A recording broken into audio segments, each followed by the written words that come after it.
welcome into the DNVR Rockies Podcast, brought to you by DraftKings Sportsbook.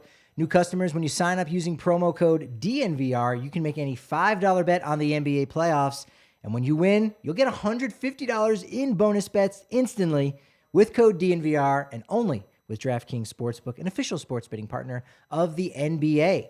I am your host, Patrick Lyons, and joining me, as he does just about every single calendar month, it's Kevin Henry of FanSided, Call to the Pen, and even Rockies Magazine. Absolutely. I'm doing a little bit of all. Is this my April visit? Is that what this is? This is your April checkup. I'm enjoying this. Yes. This is your April checkup. We'll check in on you. Checkups are important. Checkups are important. That's it. Let's not forget Especially for teeth. Is teeth important? You know, the dental checkup is always important. Let's never forget that. We have to talk about that off air, perhaps. At some point, yes. You were in St. Louis for opening day. Yes. Only fitting you're here for the Cardinals' visit to town to play the Rockies. We'll preview the series and the return of Nolan Arenado. Maybe take a look around Major League Baseball. Who's doing well other than the Tampa Bay Rays? They are on unbelievable. Fire. Yeah. Unbelievable play. But let's, of course, start off with the hometown nine. Early takeaways from this team. I mean, they're 4-6, so they're close to 500 ball. Forget the fact that they lost 4 straight in Southern California. Kind of put to the side that they won the first 2. Put aside the fact that they only split with a not very good Washington Nationals club that's probably destined for another 100-loss season. But they're right around 500. Other than Kyle Freeland, there's not too many guys that you would jump out and say, this guy has really started off his year out in a major way. A lot of good starts. A lot of good but starts. Not a lot of huge starts. No, I think you could point to a Pierce Johnson. I think you could point to a Justin Lawrence and say these guys have gotten off strong. And, last time I was here, I think we talked about the potential strength of the bullpen. Oh, yeah. And a couple of those guys are showing already. Suter got nicked the other day for the first time. But there are definitely some bright points in there. But on the offensive side, if you flip over to that, I'm not sure that you can point to as many positives as you can even in pitching, which is a weird thing to say in Colorado. Yeah, CJ Cron had the Player of the Week award, then immediately went 0 for 18. He has missed the last 2 games. Will be interesting to see if he's in the lineup on Monday. Just having flu-like symptoms, so back seems to be fine. We talked to him over the weekend. He's feeling great. He's 100% at least in that department. So we'll see if the flu has cleared up. Charlie Blackmon has been pretty solid. And Kris Bryant. Now, he is hitting 300 on the nose, 378 on base percentage. He's taking his walks when he's there. But his slugging percentage is 375. So his slugging percentage is actually lower than his on-base percentage. That's probably the concern at this point. It's still very early on, but it doesn't seem like he's really making an impact on the ball here in the early going. No, I think if you look at the guys who have, when something leaves their bat, you go, oh, that was hit well. I don't think we've really heard that from Kris yet. I mean, granted, it's very small sample size so far, but he hasn't had those exit velocities like Mac and some of the other guys have. Yeah, catching up with him over the weekend and, an article that went up on Saturday about the fact that I've been saying it on the show, his swing, it just seems like it fits Coors Field from the aspect of winning a batting title, and he essentially said that much in the article that at Wrigley, the corners or the gaps are just so much smaller. So now those are falling in for base hits at Coors Field. So that's been something you can kind of see that in some of his numbers on Baseball Savant because the exit velocity is down. He's in the 4th percentile right now. He's not hitting the ball hard.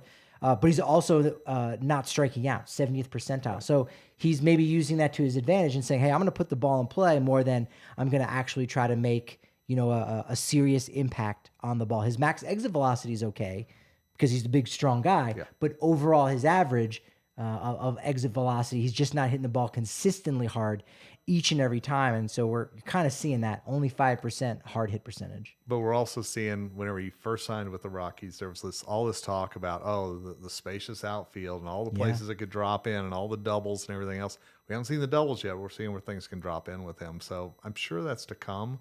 But I think if we can really get a full season of a healthy Kris Bryant to then see, okay, what can he really do for the Rockies? I think that's going to be important as this contract moves forward. It's true. Yeah, it's almost not maybe lowering expectations, but you say, if you lose some of that homer, at least just have a good season under your belt, and we'll kind of go forward from there, and then maybe we can hope on that MVP type season. He is getting older, but still, just having a solid season under his belt, no matter what it looks like, is a positive. And there are a lot of people who are fascinated with the whole Kris Bryant hasn't hit a home run at Coors Field yet. It is amazing, all the people that will bring that up. So at some point, that dam's going to break. And then will it be a one and done, or is it going to be, okay, here comes a string of them? We have to see if maybe on DraftKings Sportsbook you can pick someone to hit a home run before Kris Bryant. And you go, all right, Daza doesn't have one yet. We touched on this on Sunday's show. But even still, you go, all right, will Crone hit 3 before Bryant hits 1 at home, right? Like how much do you want to double, triple down on something like that? Charlie Blackmon, I mean, he's looked really solid, 324 batting average, 390 on base, 459. He's probably been the most consistent. And you go, oh, there's no shift.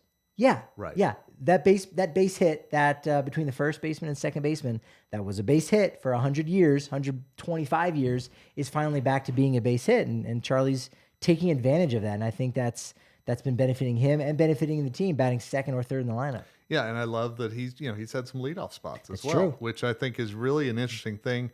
We talk about the aging of Chuck, and if, is this his last year, everything else, but he's back in that lineup. He's top of the lineup. He's hitting well. It's not the home run threat every time like it was back in the day, but he's performing well. And we talk about some offensive guys that maybe were doing well. Yeah, Chuck's probably at the top of that list, honestly. Yeah, he's definitely there. Elhirst Montero, he's had a couple games, had a 3-hit effort there, I want to say, on opening night. So he's been really solid. You also got Ezequiel Tovar, who is on the downside. He's struggling. 188 batting average, has not drawn a walk yet. 250 slugging percentage. Does have 2 doubles, I believe. Yeah. But yeah, no walks. And maybe the more concerning part, and maybe it's less concerning. It's just coupled with the difficulties at the plate.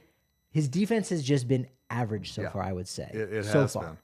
And you and I were there the other night when the Rockies infield did not look good. Ooh. I mean, it was very shaky all the way around. And I think that Bud Black is a manager that if the defense is okay and the pitching's okay and they still lose, well, that's baseball. But I think you start throwing in some of those, the shakiness. Now, granted, they'll give Tovar and Montero, I think, a big leash. But absolutely, he wants to see clean baseball. We talked about this on our drive-in together.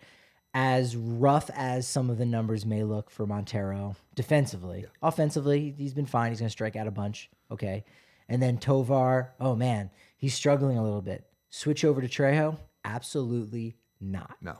There's going to be those growing pains. There's going to be those things. These games don't, again, we kind of expect, even the owner before a lot of guys got hurt, only expected this to be a 500 team at best. Yeah. No one's given up on the season yet. That being said, your best team is a good Ezequiel Tovar. You haven't gotten that yet. A good Alan Trejo doesn't move the needle as much as Ezequiel Tovar, so you have to deal with those growing pains. And he's going to struggle. He's going to have a 188 batting average 10 games into the season. And when that happens, you know what you do? You pencil his name into the lineup again another day. And that's really all that can happen with Montero and Tovar right now. And I think if you ask Rockies fans, if you know you're not going to the postseason, which, there's a very slim chance, minute. But if they're not going to the postseason, wouldn't you rather see what these guys can do and give them the freedom to not think that they're going to get pulled with a Trejo coming in or whatever it might be? And I think the vast majority of the Rockies fans would say, yeah, let's give them a year. Let's get them their feet under them, play the kids, all the stuff that we've heard, and really see what happens. Yeah. Kyle Freeland, on the pitching side, fantastic, 0 ERA. I believe you can't have any lower ERA than that. I believe maybe. So he's tops in baseball. 2 wins also.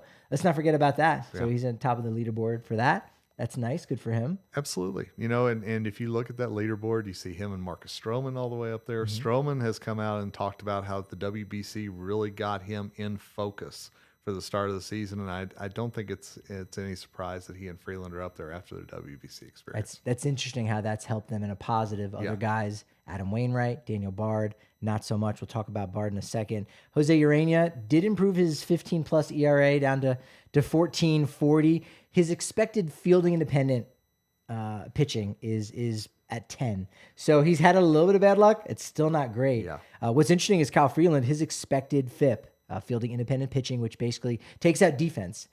There's an equation where if you just look at the 3 things a pitcher can control, which are the 3 true outcomes: walk, strikeout, and home runs. Those are the only things you really can control. And even home runs, not exactly, but That's where expected FIP comes in. If you just look at the three things a pitcher can control, it's very similar, this equation. If you plug those numbers in, it's very similar to what the actual earned run average is. And you can use a statistic like FIP or XFIP to get a feeling if a guy's been a little bit lucky or a little bit unlucky. Ureña, a little bit unlucky, still not good. Still a 10 ERA. Whereas Freeland, 3.16 FIP, expected FIP, 5.57. So he's had a little bit of good luck, but that's going to happen. He's had plenty of bad luck in his career. Absolutely. It's about damn time he had some good luck for him. You know, and Ureña with his Wednesday start, matching up with Flaherty, right? Yeah. There's going to be complete chaos in that game. I'm just telling you, if there's a game that's going to push the time, the average time of game up, I think it's going to be that one because you're going to see a lot of pitching change. 3 hour game. Oh my God. The worst, right? What is this? 2022? Come on. Let's not go backwards on that. You also mentioned Pierce Johnson as one of the best players so far. 2.25 ERA, only one earned run, 3 saves, strikeouts per 9, highest on the team, 15.75. So nearly 16 guys if you were to go a 9-inning game there. So he's doing fantastic. He's getting less ground balls than Justin Lawrence, who's also been fantastic, and he has been walking more than Justin Lawrence. So both those guys are kind of neck and neck overall. And Johnson, I don't know if I would have. If you'd have told me at the beginning of the season who's going to be the guy that gets the save with Bart out, I don't know if I would have gone with Johnson. I think it would have been Lamet if you would have asked me. I think that would have been the guy because he was kind of setting up games late last year, and I thought, all right, Johnson might be more of the 7th inning guy, but I would have had Lamet. Johnson has been fantastic. Absolutely, yes, and I think if Buddy had a perfect plan B for filling in for Bart, it would be what Pierce has done. So certainly no complaints right now. I will be curious the nights that Pierce isn't available and it becomes a save situation. I think Lamet could slide into that for sure. Yeah. He did not have a good outing on Sunday, and he needs to get that out of his system. Agreed. Those kind of crummy appearances that he's made. Now we talked about Team USA and some of the benefits that some guys have had.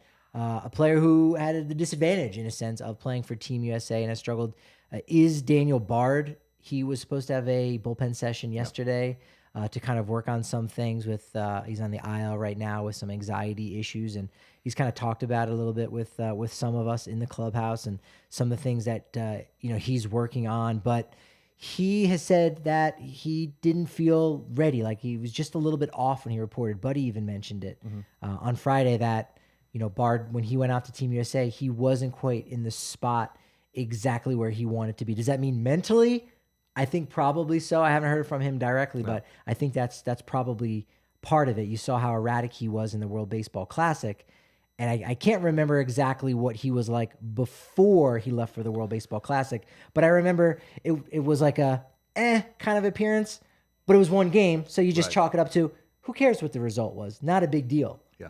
Yeah, and I think if you look back at spring training, it'll be interesting to see, when Daniel's ready to talk again, which obviously, they want to give him the space as well they should. But, how much did he know in spring training? There was a game that I was down for in early March that he walked a couple of guys, not saying that there was anything there, but possibly, and at that point there was an issue with his thumb that Bud was very quick to talk about after the game whenever I asked about the wildness.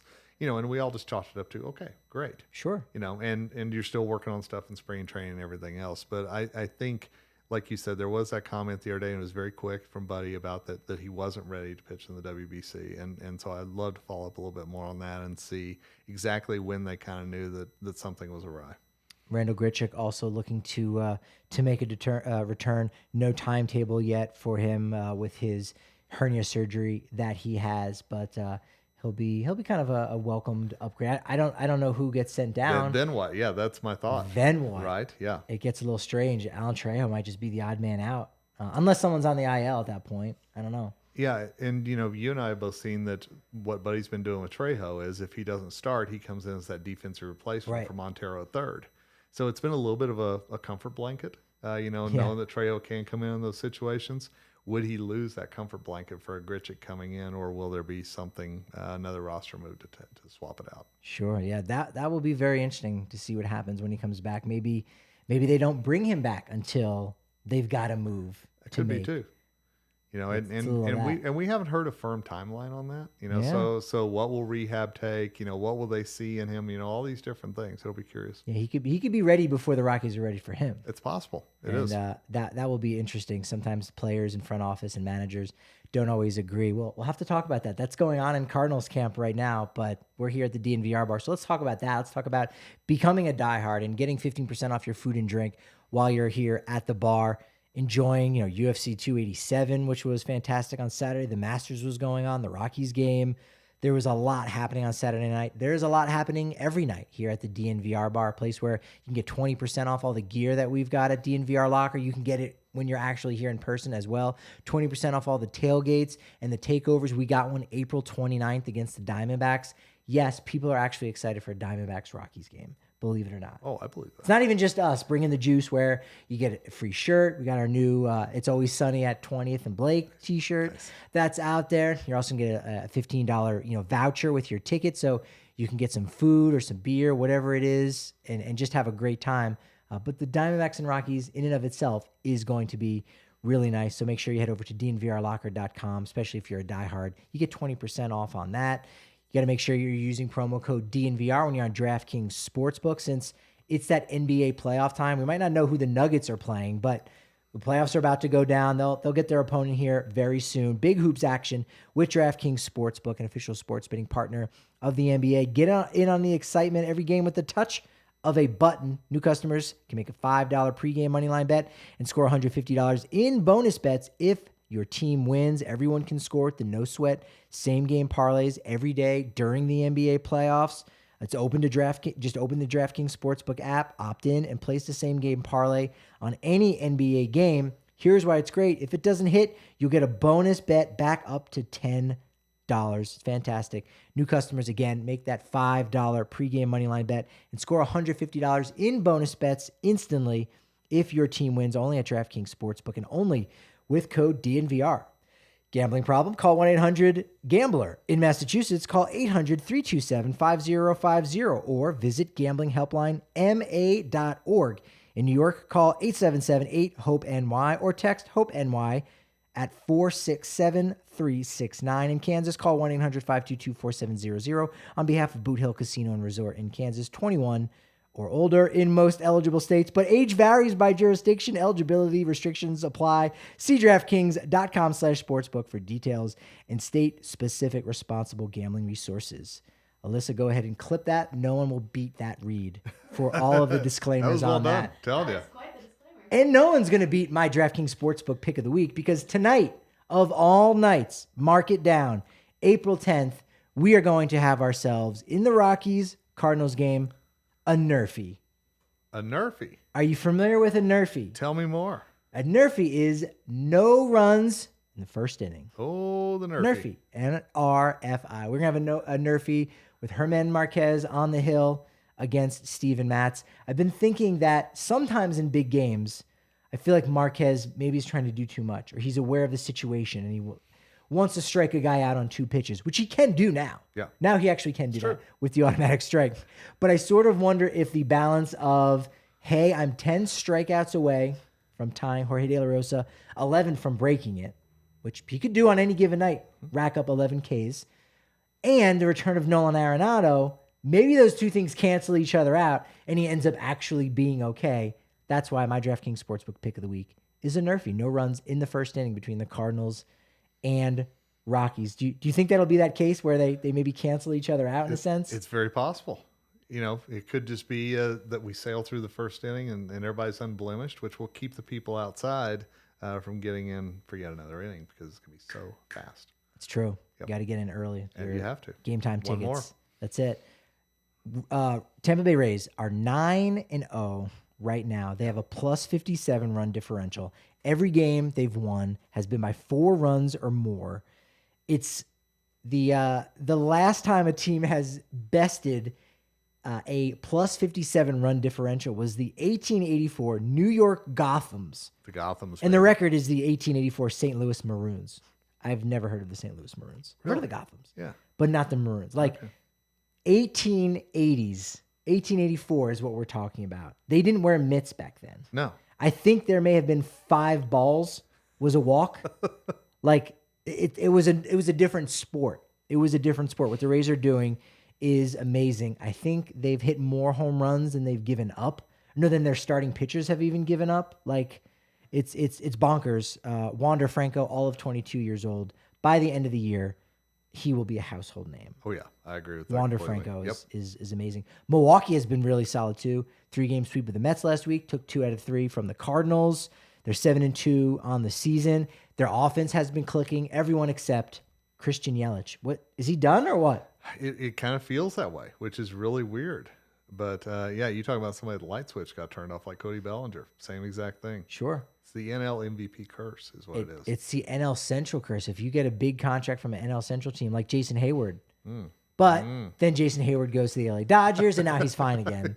So I think that's what it could be. I think the Dodgers could swing a trade for Yelich. And it's unfortunate because that's one of the reasons why I think the Brewers made so many moves this offseason, the last couple, to free themselves up of some money. And why they're arguing over virtual pennies when it comes to Corbin Burns and arbitration is because they got to pay Christian Yelich a lot of money. And he's looking a little bit more like Pete Davidson than he is Christian Yelich.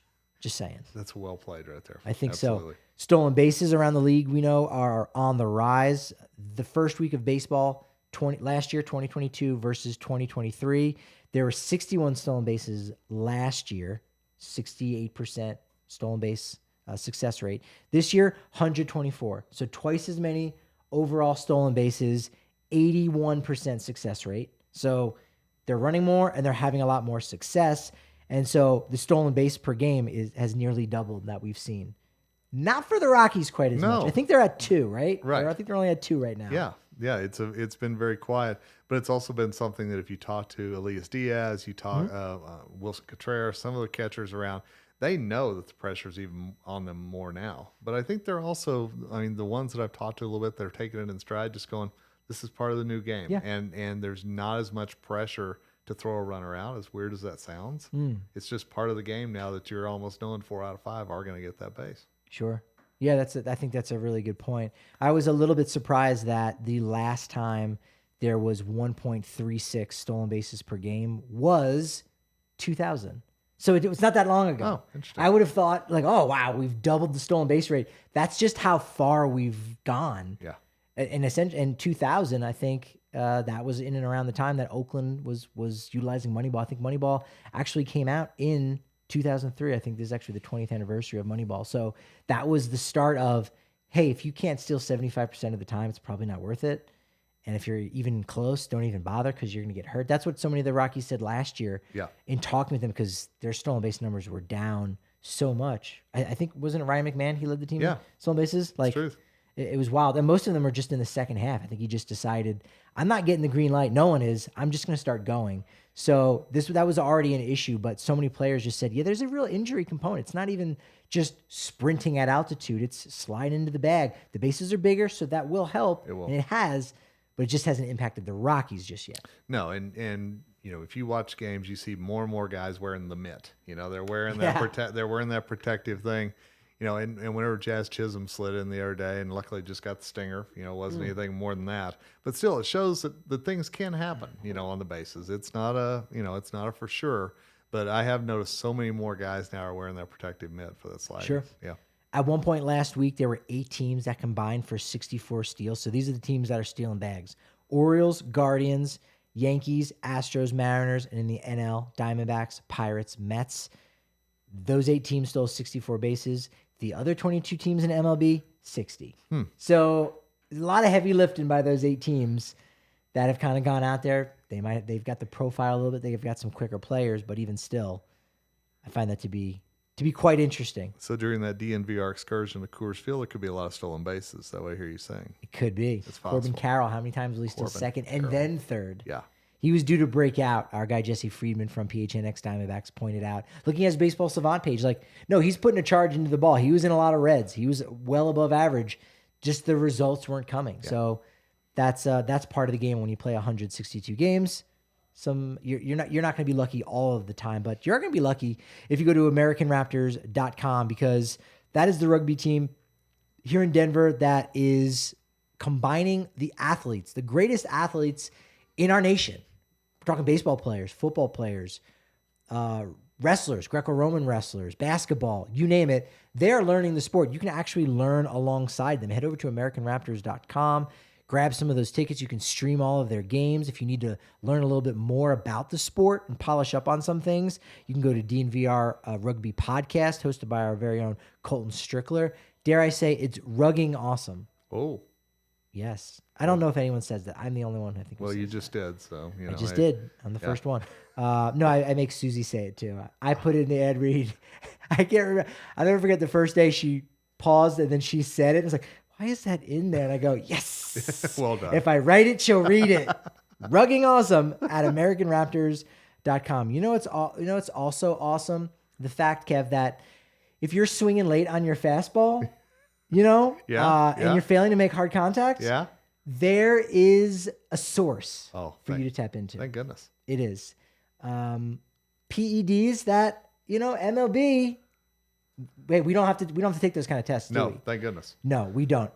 Fear not, because seriously, the ultimate manager of the year is Roman. Roman is the digital health clinic for men, addressing a variety of those sensual health needs and offering genuine medication that helps you achieve and maintain. Anyone can just achieve.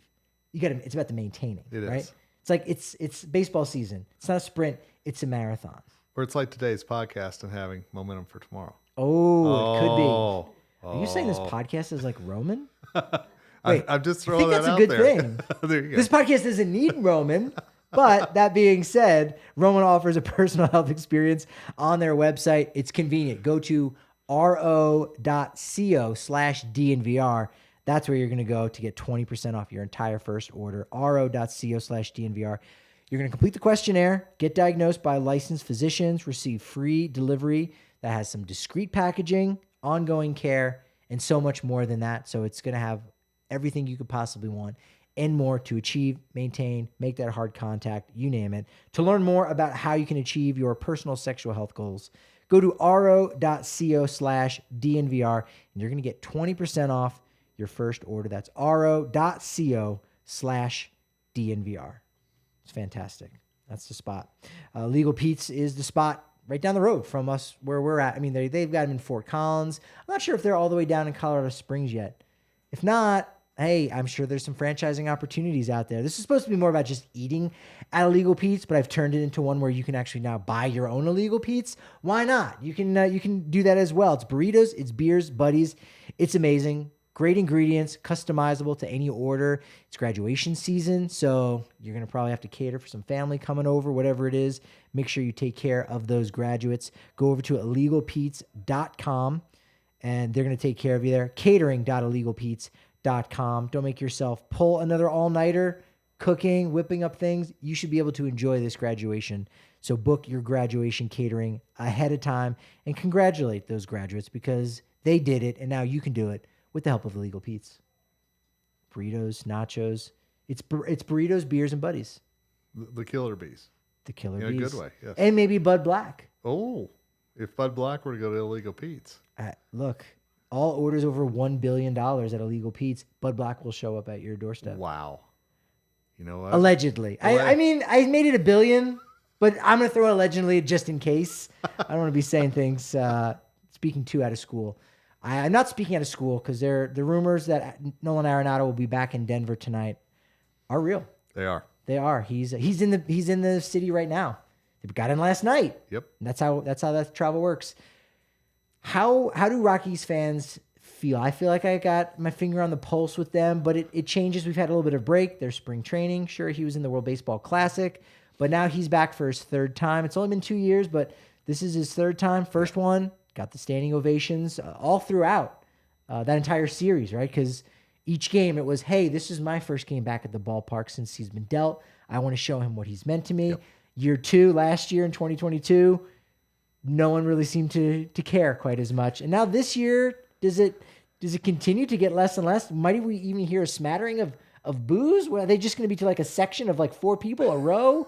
I don't know. How do Rockies fans feel about Nolan? I think they feel like it's been 3 years. We've already paid our respects. We've already cheered him on. I don't know if there's going to be boos. I think that there will be a warm reception, but it's certainly not going to be the standing O. unless you're talking about the Cardinals fans that will be invading for this game. Well, we know that's coming.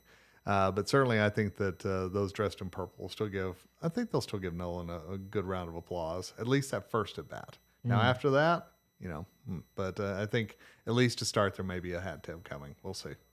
Yeah, that will be so interesting to see what the response is from the fans, just how everything, obviously went down, and it's still obviously just so sore. Was there, I can't remember now, they have a video package that first year? I don't think they did. I don't think they did either, actually. No. I mean that does make sense, but the catcher could step out again tonight, I think that's actually what happened last year. Yeah. It might have been Diaz he took 2 steps and you realized, we're not doing this again, all right, Coors. let's go back. All right, I'll go back. So I was thinking, because the kind of thing that's been malingering with his career is he hasn't been able to do it in big moments, right? Yeah. He was the king of clutch for a little while here, but it just seemed like in the postseason and a little bit with St. Louis too, he just wasn't maybe performing, maybe pressing too much.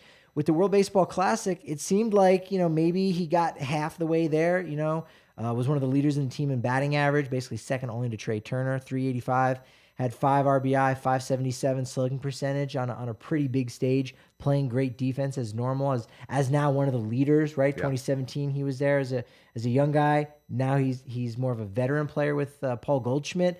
Do you think that has maybe helped his image, or it really won't count until it's October? No, I think you look back at what the Cardinals did last year, getting swept out by the Phillies. I was there for it. It was brutal in St. Louis because obviously they underperformed.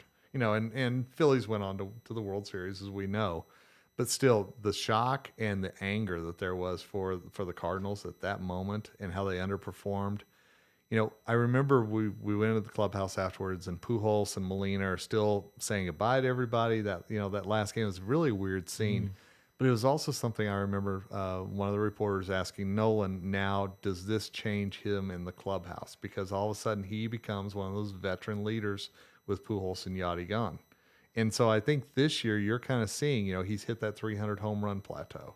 There's little things that you're seeing where Nolan's hitting these milestones that veteran players hit. And so I think that whenever we see him tonight, it's not going to be the Nolan that Rockies fans loved on for years. It's going to be a guy who's really matured, and he's taken on that leadership role in a big way in the Cardinals clubhouse. It kind of took him a while to get to 300. I wonder if, again, that's another one of those things. Was he pressing? Like, I don't have to deal with this maybe in Colorado. Or maybe that would have been nice for him. I think maybe in a way it probably would have been really nice for him. And would everybody gone yay had it been a Coors? Had he stuck, would the Coors stigma have been there, all these I would say, things. Yeah. I would think people would have responded really well. Honestly. They'd be like, this is cool. We are a part of history. Yeah. And it's not just that we happen to be there when a visiting player hit 300. It was a guy who's our player. Yeah. So I think that would have been pretty nice. When you were there for opening day, I imagine the buzz around the team was almost a little bit similar to what it is now. Is it all about Jordan Walker, or is that only part of it? No, everybody was excited about Jordan Walker to see what he could bring. Everybody was excited about Contreras for opening day because obviously stepping in for Yachty, he had the Molina cleats on that day. There was a lot of good things. But since that opening series against the Blue Jays, it has not gone well for St. Louis. They ran into a lot of drama and hot bats with the Braves. Like you said, they dropped the Brewers series. So this is a Cardinals team that comes in that honestly a lot of people are looking at, wait, are they already hitting October now? What's going on? And Oli Marmol, their manager, is under some fire with the Tyler O'Neill drama that happened, as well as just the way they're playing right now. He's on a little bit of a hot seat in St. Louis. I was a little surprised that Ken Rosenthal, not taking shots, but just saying what he did about the situation that, hey, you don't want to sell low on a guy like Tyler O'Neill in the offseason, but if you knew you already had an outfield of O'Neill, Lars Nootbaar, who's on the IL, Dylan Carlson, Alec Burleson, Jordan Walker, you didn't really have much room for him anyway. You only have Miles Michaelis and Steven Matz kind of locked up past this year. So you could have traded one of your outfielders, including O'Neill, for some pitching. Oh, yeah. And you would have had yourself in a much better situation than they're in right now, going with a guy like Jake Woodford, I think, for a start or two. So, they're scrapping along right now in Milwaukee. Milwaukee is just really the NL Central version of the Cleveland Guardians now at this point, where no matter, who they run out there, It's going to be creative. Yep. They're going to figure it out. Craig Counsell kind of has a little bit of a magic touch, maybe not as much success in the postseason in general, but still that roster is really solid. So, and this isn't the first time too with Oli Marmol, because that happened last year too with Harrison Bader. It did. Absolutely. So, and that's what some Cardinals fans are saying, is that like, this is a pattern, and is it a pattern that's okay for this team?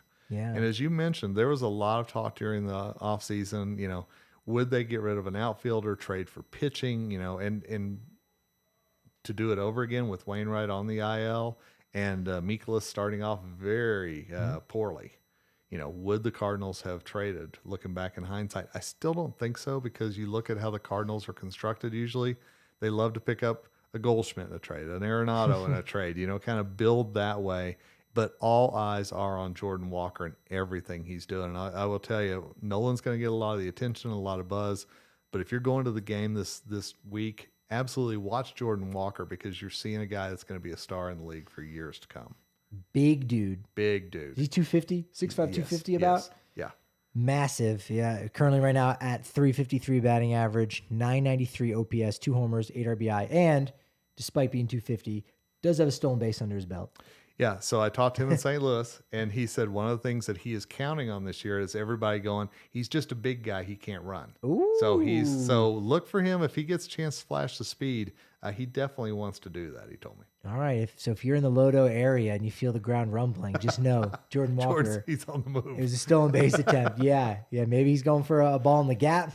We'll see what it is. Yeah, he's exciting, 20 years old out of that 2020 draft. So I know he went, I want to say maybe 20th or something, somewhere in there. But after Zach Veen, high school guy, got it done. Yeah, and so the outfield has really become, with the Tyler O'Neill drama, with Jordan Walker's debut, even as you said, the Lars Newbar injury, which came on really as a surprise, dinged up his thumb, I believe it was, sliding into a base opening day.